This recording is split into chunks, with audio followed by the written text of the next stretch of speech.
We can choose a lot of things in life. We can choose to play sports, to study or not to study for an exam, what to eat for breakfast, or to join the Max Potential program. But there are things that we do not have the power to choose, like our parents or our racial background. Those things are part of what make us unique and form the foundation of our cultural identity. COVID-19 poses as a challenge to our community, but it should not be an excuse for people to display racist behaviors. With the uprising Black Lives Matter movement, it shows that communities are willing to address a sensitive issue. No longer should we be plagued by racism and xenophobia. In a multicultural Australia, we have many positive things to learn from each other, but not everyone is open-minded to this perspective. When we are born, we only have selfish desires.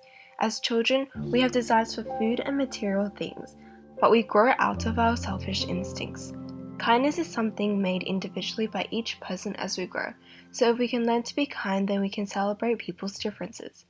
We shouldn't let COVID-19 divide our community. It is natural for people to feel uncomfortable when experiencing and witnessing a racist incident, but we all have the power to do something about the problem, and that doesn't mean we have to risk our own safety.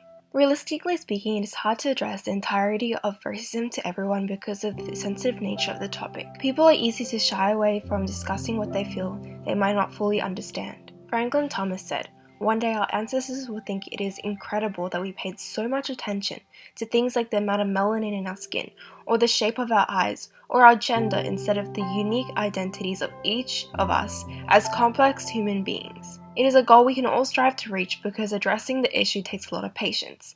It is not something we can address in the short term. When COVID-19 divides our communities, we can reduce the events of racism and xenophobia while kindling a respectful and open-minded relationship between everyone with a festival that celebrates multiculturalism. Think about how fun Harmony Day was in primary school, the time when we all innocently shared the food that we asked our parents to bring in and watch our friends teach us their cultural dance. We can reconnect the community and build a stronger bond between people that will persevere through other challenges similar to the COVID-19 situation.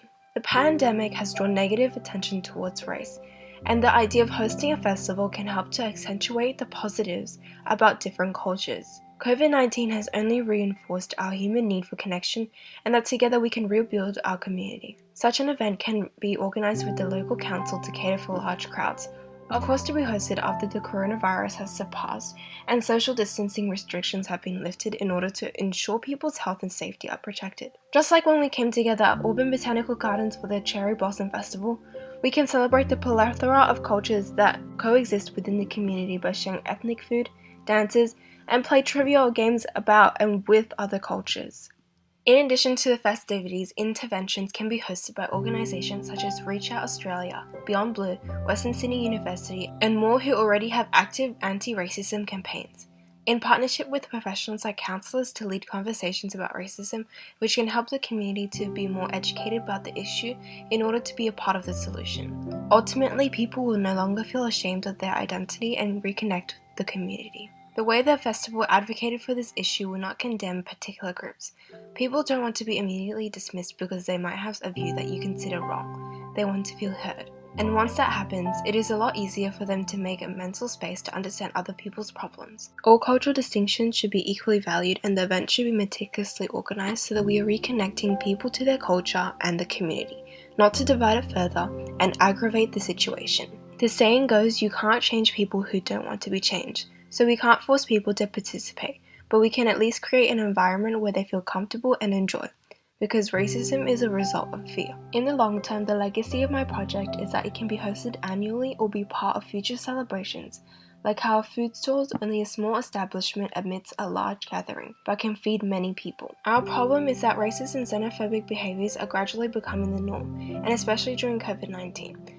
As a consequence, communities are being divided significantly and this has detrimental impacts on an individual's cultural identity. Thus, to counteract this issue, I suggested hosting a festival that both celebrates multiculturalism and promotes an active campaign against racism. The goal is to reconnect everyone to their cultural identities and strengthen the relationship of the community to persevere through any future conflict.